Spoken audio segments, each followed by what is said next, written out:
5 é função inversa de função, né? Nós temos claro que quando eu tenho aqui um conjunto que nós chamamos de domínio e aplicamos uma transformação sobre esse domínio através de uma função f, ele se torna uma imagem. E existe algo chamado função inversa, né, que volta para o domínio. No caso da função seno, se eu quero que exista inversa, eu tenho que restringir o domínio. Por quê? Porque se eu não restringir, se eu pegar todos os reais aqui, não importa o número que eu pegar, eu chego apenas uma imagem no intervalinho, que não são todos os reais, o intervalinho vai de -1 até 1. Agora, se eu sair de -1 a 1, eu não posso voltar para todos os reais. Então, a estratégia é a seguinte, né? Eu dar uma olhadinha no meu círculo trigonométrico,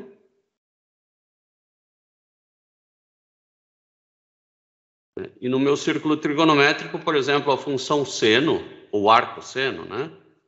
Se eu pego um número, por exemplo, 0,5, né? O arco cujo seno dá 0,5 pode ser esse ângulo aqui, que é o mais óbvio, mas pode ser esse outro ângulo aqui. E pode ser esse aqui mais uma volta, enfim. Se você dá uma olhadinha no gráfico do seno, então, vou fazer ele um pouquinho maior.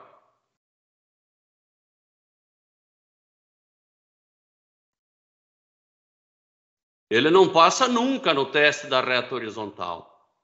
Ele vai se comportar bem só nesse intervalinho aqui, ó.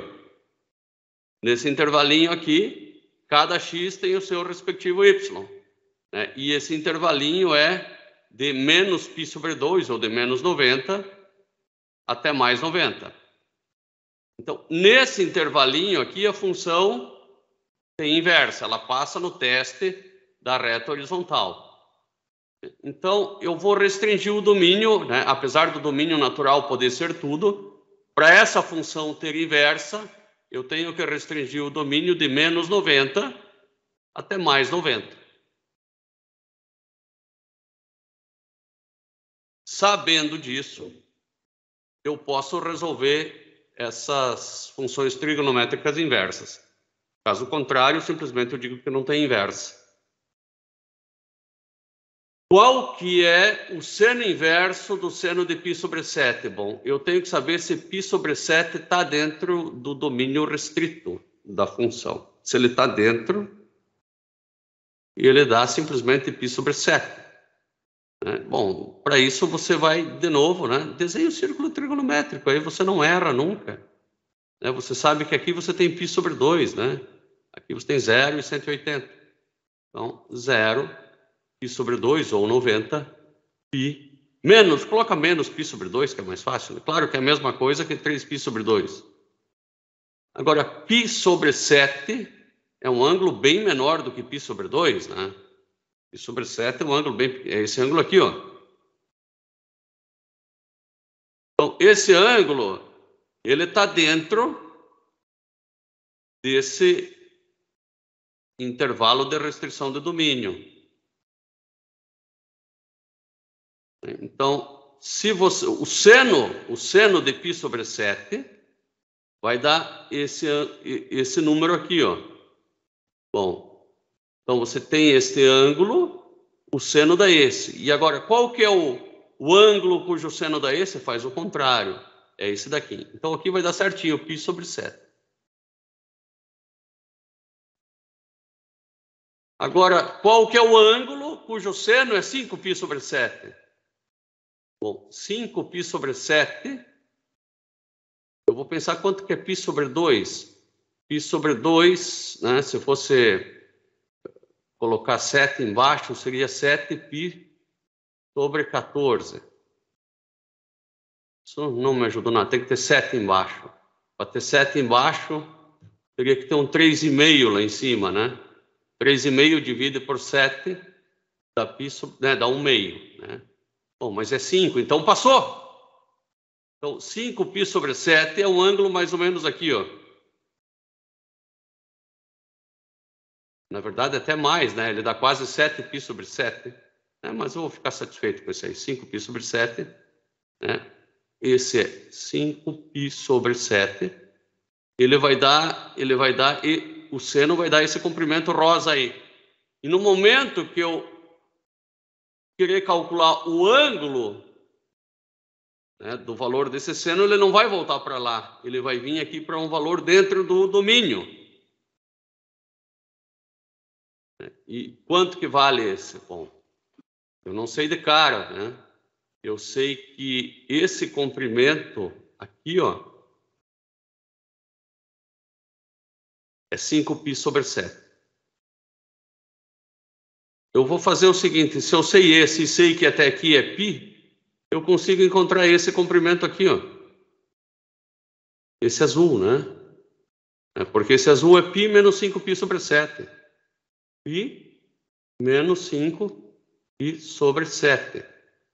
Que tal eu tirar o mínimo, né? Vai ficar 7π sobre 7 menos 5π sobre 7. 2π sobre 7. 2π sobre 7 é esse ângulo azul aqui, ó. Só que esse ângulo azul, ele é exatamente igual a esse ângulo aqui, ó. Logo, veja bem, ó. Eu tinha 5π sobre 7 e achei o seno. O ângulo cujo seno dá 5π sobre 7 vai dar esse outro ângulo aqui, ó, que é 2π sobre 7. Ele não vai retornar 5π sobre 7, porque ele sempre vai retornar algo aqui.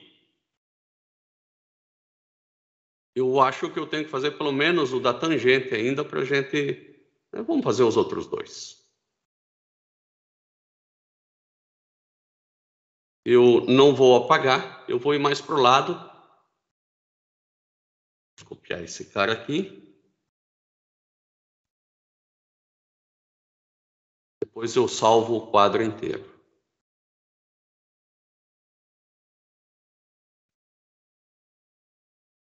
Agora, a tangente de 13π sobre 6. Isso aqui passa do π. Me parece até que passa do 2π. 12 sobre 6 já dá 2, 13 sobre 6. Vai dar um pouco mais.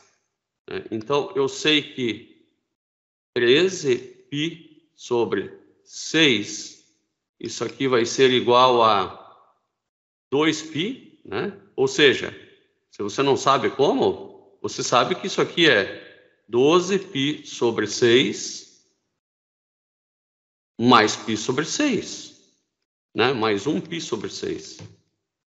Isso aqui dá 2π, que é uma volta inteira, então nem conta, né?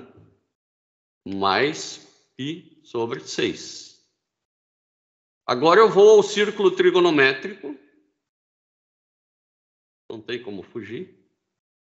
Aqui eu meço os senos, não é? Eu quero tangente, né? Aqui cossenos. Bom, estou chegando perto da tangente. Finalmente eu vou medir as tangentes aqui, ó. Tangente é aqui. Eu sei que esse ângulo de 13π sobre 6, né, é igual ao ângulo de π sobre 6 mais uma volta. É esse ângulo aqui, ó. π sobre 6. Né?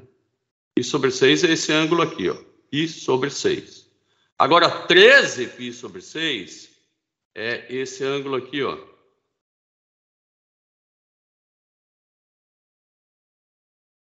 Uma volta e mais um pouquinho. Não vou colocar ele aí para não poluir. Bom, quanto que vale a tangente de 13π sobre 6? É igual a tangente de π sobre 6, que é esse comprimento aqui, ó. Esse comprimento aqui é o comprimento da tangente. Então, qual que é... Bom, a tangente de 13π sobre 6 vale um determinado valor, que é esse comprimento verde, tá? Esse comprimento verde. E qual que é o ângulo que tem esse comprimento verde? Ele não vai retornar 13π sobre 6, ele vai tornar π sobre 6. Por quê? Bom, isso aqui é muito simples. porque a tangente, né? Eu vou ter que desenhar de novo o círculo trigonométrico com a tangente.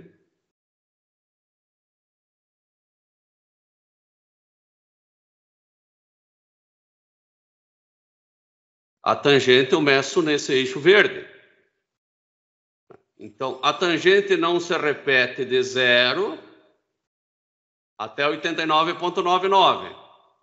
Ela pode ir para negativo até menos 89,999. Ela não pode ir para mais 90 e nem menos 90, porque ela não encosta nunca ali. Tá? Então, o domínio, né, a partir do momento que você passou para um número maior do que 90, né, não é que ela não vai encostar, ela vai encostar aqui no negativo de novo. Então, ela está se repetindo.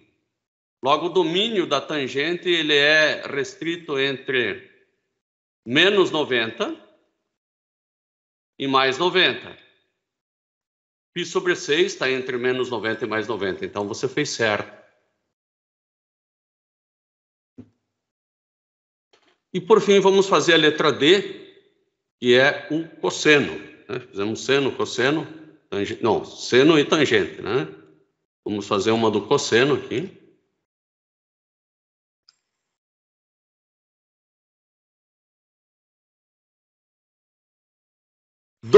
π sobre 7. O cosseno, eu não me lembro bem. Eu vou ter que desenhar o círculo trigonométrico. Eu tenho que decorar esse círculo aí, não tem jeito. De novo, aqui os cossenos e aqui os senos. Agora, se eu tenho um ângulo qualquer aqui, ó, esse é o cosseno desse ângulo. O cosseno começa com 1 e vai diminuindo. Né? Em 90, o cosseno é 0. E conforme eu for aumentando o ângulo, inclusive esse cosseno fica negativo. Até 180. Né? A partir do 180, ele começa a se repetir. Né? E se eu for para ângulos negativos, ele começa a repetir o que ele já fez também. Então, o domínio, né? Vou escrever assim, ó, o domínio da função cosseno, ele vai de 0 até 180. Isso pode ser verificado também no gráfico. Se eu fizer o gráfico do cosseno, ele é muito parecido com o do seno, só que ele é defasado, né? Defasado de 90 graus. Então, aqui eu tenho o gráfico do cosseno. O que eu verifico aqui, ó? No teste da reta horizontal, né? Posso traçar várias aqui. Eu não tenho problema. Eu não posso, ó, do positivo para o negativo já tenho. Eu não tenho problema daqui até aqui, ó. Daqui até aqui que ela não cruza duas vezes.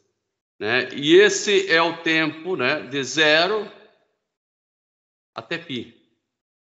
De 0 a 180. Bom, então eu sei que o meu domínio vai estar restrito entre 0 e 180. Agora eu vejo aqui 12π sobre 7. Bom, 12π sobre 7. Bom, se eu fosse 12 sobre 6, daria um número 2π, né? 12π sobre 7 é menor do que 2π. Bom, mas é maior do que π, certamente. Então, 12π sobre 7,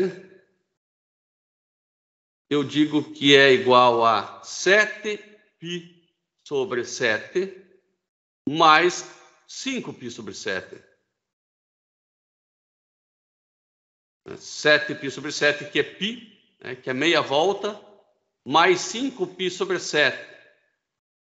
Bom, 5 dividido por 7 é um número menor do que π. Então tá legal, eu preciso do número menor do que π. 5π sobre 7 é como se eu dividisse em 7 partes e pegasse 5 das 7. Não é tão difícil de imaginar isso, né? Então, eu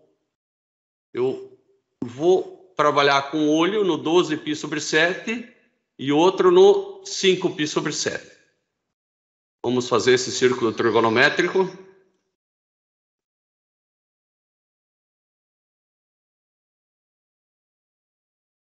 Senos e cossenos E agora eu penso aqui num π sobre 7, que é um ângulo pequenininho, né? Aliás, é 5π sobre 7, né? Então, 5π é quase π. Olha só. Π vem até aqui. E agora eu somo mais 5π sobre 7. Então, 1, 2, 3, 4. Eu vou dizer que é por aqui mais ou menos, ó. 5π sobre 7. Então, agora, esse ângulo aqui, ó, que eu vou desenhar aqui, ó. Só lembrando, esse é o 12π sobre 7, hein? 12π sobre 7. Esse é o 12π sobre 7.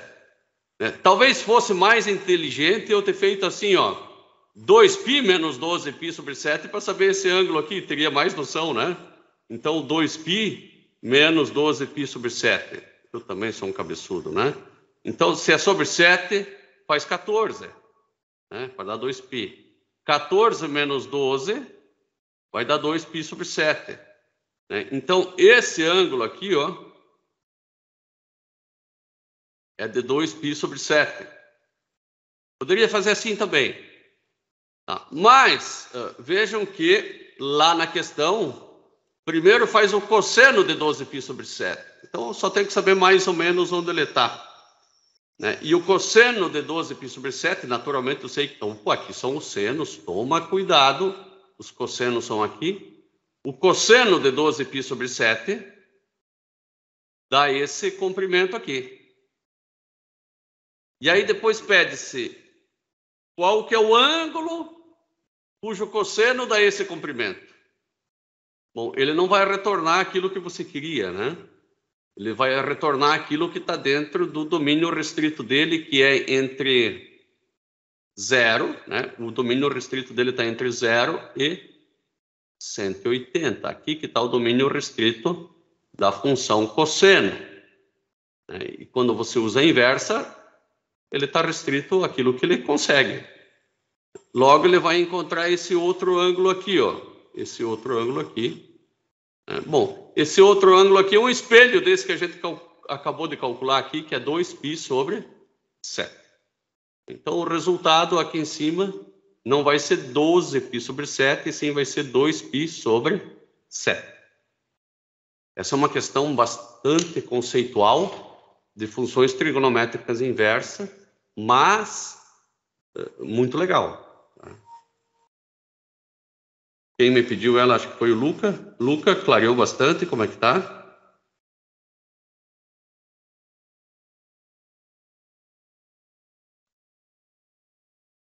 Foi judiado, mas valeu a pena, né?